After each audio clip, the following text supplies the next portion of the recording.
வணக்கம் சிதாக்க. இது இன்றைக்கி புளிச்சக்கீரையை பற்றி பார்க்கலாமா? இதாங்க புளிச்சக்கீரை. ஒவ்வொரு மருந்தை பற்றியும் செடியை பற்றியும் கீரையை பற்றியும் மூலிகை பற்றி சொல்லும் போதெல்லாம் டைரெக்டாக காட்டணுன்னு ரொம்ப ஆசை. போக போக முயற்சி செய்கிறோம் ஒவ்வொரு நாளைக்கு ஒன்று ஒன்றா காட்டுறதுக்கு. இது புளிச்சக்கீரை.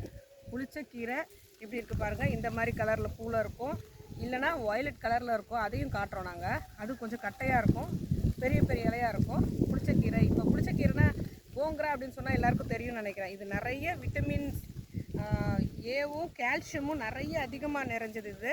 ஸோ விட்டமின் ஏனா நமக்கே நல்லா தெரியும் என்னென்ன சத்துக்கள், கால்சியம்னால என்னென்ன பிரச்சனை சரியாக போகும் அப்படிங்கிறது தெரியும்.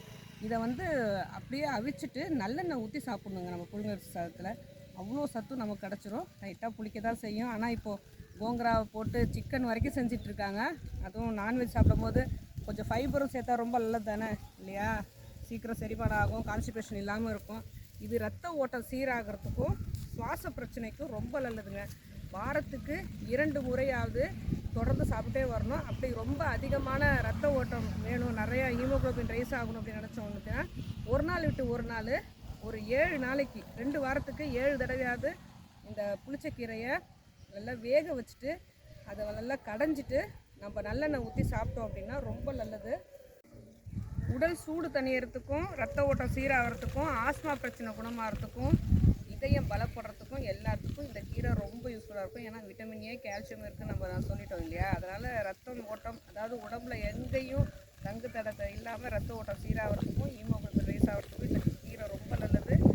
தொடர்ந்து நல்ல ஆஸ்மா பிரச்சனை இருக்கிறவங்களும் சரி, இதய பிரச்சனை இருக்கிறவங்களும் சரி, தொடர்ந்து ஒரு 40 டேஸ் மட்டும் ஒரு பிடி கீரை மட்டும் நல்லா வேக வச்சுட்டு நல்லெண்ணெய் ஊற்றி சாதத்தில் போட்டு சாப்பிட்ணும்.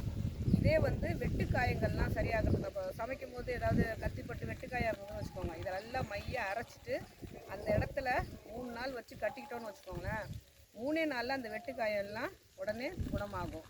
உடல் நல்லா பலம் பெறத்துக்கும் உளுந்து இந்த கீரை எடுத்து நல்லா அரைச்சிட்டு அதில் சாறு எடுத்து அந்த சாரில் உளுந்தை நல்லா ஊற வச்சுட்டு அதுக்கப்புறம் அந்த நல்லா உளுந்து ஊறின பிறகு திரும்பவும் இந்த கொஞ்சம் கீரையை பறித்து சாறு எடுத்துகிட்டு அந்த உளுந்தை அந்த சாரை போட்டே அரைச்சி அதை சாப்பிட்டோம் அப்படின்னா உடல் நல்லா பலம் பெறும் அப்படி சித்தர்கள் சொல்லியிருக்காங்க.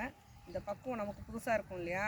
உளுந்துலேயே இந்த சாறு வச்சு, அதாவது புளிச்சக்கீரையோட சாறு வச்சு உளுந்தை நல்லா ஊற வச்சுட்டு ஊறின பிறகு இன்னும் கொஞ்சம் புளிச்சக்கீரை எடுத்து அதை திரும்பவும் சாறு எடுத்து அந்த உளுந்தை நல்லா குடஞ்சிட்டு அதை சமைச்சு சாப்பிட்டோம் அப்படின்னா நமக்கு உடல் நல்லா பலம் பெறும் அப்படின்னு சொல்லியிருக்காங்க.